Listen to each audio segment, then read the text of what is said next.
It's incredible when I think about it, the amount of jobs that just keep popping up. Hey, welcome to Job Hoppers episode 5. Today, you're going to follow me and hop along a journey to my university years. So I left Ottawa, headed out to New Brunswick. I tried to change my life a little bit. It'll be a fun ride, I promise. There's some good little stories in there. So I hope you guys have been enjoying my channel, so please continue to like and subscribe to it. Right now, let's go back to my university years. 1998 to 2002 is a lot of stuff in there. So enjoy. Hope you like the episode. Alright, so welcome to my university years. They start off pretty boring. You know, just a new kid heading to a new town. Got a ride there from, again, my friend Annie. You pretty much get to figure out who my best friend in life is. She's been in a lot of different parts. She drove me to New Brunswick from Ottawa with my friend Mark. We headed down there. When they left, there was no job there. I had school loans, I guess. There was no job that year. But second year university is where I'm like, I got to get a job. And so I decided to take one job at a cafeteria, and that was within the complex where I was living. I was living in residence in Bridges House, and then not too far away was the student building where you ate, and so I got a job there as a cafeteria cook. Got excited. I remember going like, well, this is good. I'm gonna have some money this year, some money with school, and that's a good thing. So got excited, got hyped up, and it took about a week before I got my first shift from the day I was hired. This older gentleman, I'm not even going to pretend what his name was. I feel like it's Gary, but I could be totally off. You know, it was literally like, you a student here? Yeah. Okay, you can work here. So it was literally like, let's go. That lasted all but one day, because the first night that I had to work, all my buddies, the girls, and they were making fun. They're like, look at Mark working behind the thing. It was just peer pressure. It sucked serving the people that I was living with. What is this? This sucks. Hairnet. I had to wear a hairnet. Like, it's the worst thing as a teenager. So I just like, yeah, no, this is not cool. So I continued looking for work. I found a job in residence, in the actual residence that I lived. They were looking for someone to clean bathrooms and hallways, you know, and they would give you money. And that lasted only until about November. That's where everything in a prior episode that I mentioned, in November, things happened there. So I had to get out of university. That wasn't good. So I didn't last long there. So I was just cleaning up people's puke, you know, people's piss everywhere. And it wasn't cool. And plus, when you're a student, you're like, screw that. So now we're in November, and if you haven't seen prior episode, I get told I have to leave residence because I dropped a course and it brought me down to part-time. I'd come back to Ottawa, but I couldn't. When I came back, long story short, go check out the other episodes. You'll see.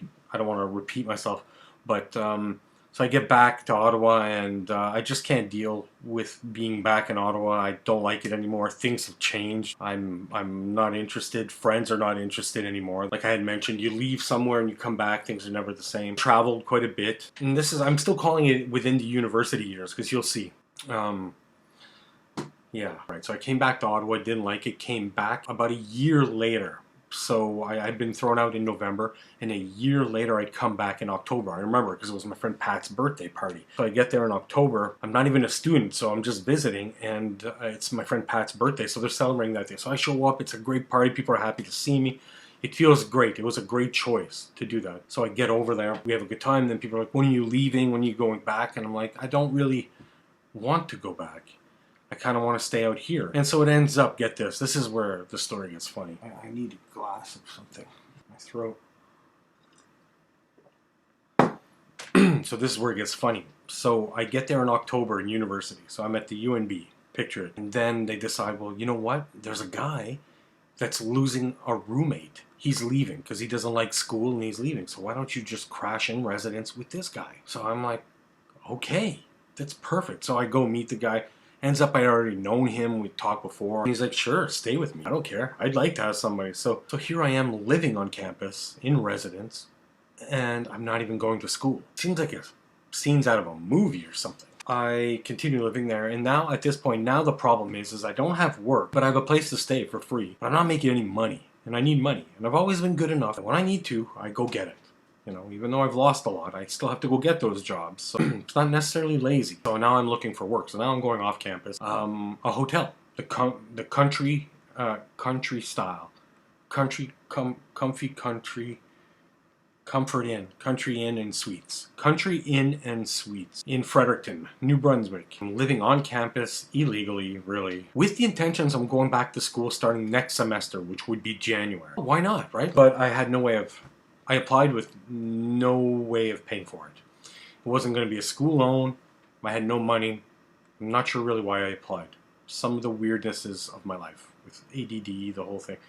Do weird stuff. Tensions are good, but not planned out at all. Idiot, stupid. That's continued throughout my life. So I well, I got thrown off with that. Well, it's Country Inn and Suites. Okay. Every day I'm going to work and I'm going to university, but not. And the job there was mostly cleaning rooms.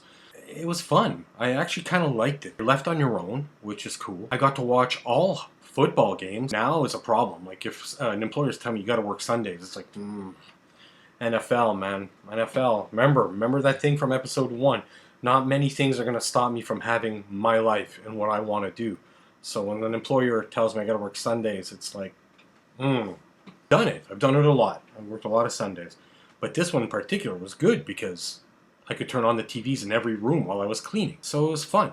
Sometimes I even had movies that I would continue watching from room to room. Notting Hill is on, on Channel 13. Well, Channel 13 throughout all the rooms. So basically it was getting paid to watch TV, and I did a really good job at it. Once they told me the techniques, they wanted the beds made a specific way. They wanted that toilet paper to be a triangle. Just a bunch of different things, and you got tips, which I think people stole from me. You do what you gotta do, I guess. I don't know. But then your boss always has to go over your job, so maybe they're going in there and taking the money. Maybe. Yeah, so it was good. I enjoyed doing that. There's a Christmas party there, which I had not been used to because I've not been in any place long enough to have a Christmas party. It was fun. I got to meet people, talk to people. It was interesting to be part of something. But I remember most, though, that out of that, the stress was that living on residence, if we could jump back to that, it was fun because a lot of the girls on residence knew me from the year before, and even I met new girls, and they were like, hey man, they knew my situation, and they give me their meal cards. Like, how cool is that? These people would be like, yeah, we don't eat the 3 meals a day, so you can have it. So sometimes I had meal cards for lunch, dinner. People would go around the school thinking I belonged. I wore a bag around just to fit in. Like, how weird am I? Like, what kind of weirdo? But I didn't go to classes and stuff. Like, I didn't do it that much. I want to fit in, so they didn't think anything of it, So essentially, it's kind of like a movie. I should have wrote that screenplay. I'm always looking for screenplay ideas. Maybe that's the one. Living on campus when you're not really living on campus. But what happens is in residence is that when Christmas happens, you have to leave. Nobody's allowed to stay in residence. So now I've got a problem. My buddy warns me about 2 weeks before. But with all my life having kind of like these struggling to always find new work and stuff, there's always something good in it. There's always something I can find that's like, wow. I told my bosses at work at the hotel that I'd have to be leaving to go to Ottawa or stay somewhere, but I don't have anywhere to stay. And guess what they said? They said, well, we'll give you a room. We have a deluxe room. We can leave you for the 4 weeks. You can start working overnights for us as a desk clerk, and you'll just be around, and we need your help. So we'll help you, you help us, kind of thing. So for 4 weeks, I stayed in a hotel, food in the mornings. The only thing at night, I had to kind of find something to eat. So every night I kind of went out during that Christmas break. Got expensive. I did groceries. I had a fridge. I had a kitchenette area. It was one of those big suites with the added stuff. How lucky. They gave me a card to the Netflix box, video box for Netflix or something. They gave me a card so I could get unlimited movies. And I worked overnight for a lot of those nights. It was a give and take. I took it and I worked it. I worked it till March. And then I just lost it again and just felt like I had to go. So I left. I left with no notice. Just kind of disappeared. Told the guys back at residence that I was going. Called a taxi. Minus 25 weather, snow. I'm in sandals and shorts. And I'm leaving the residence.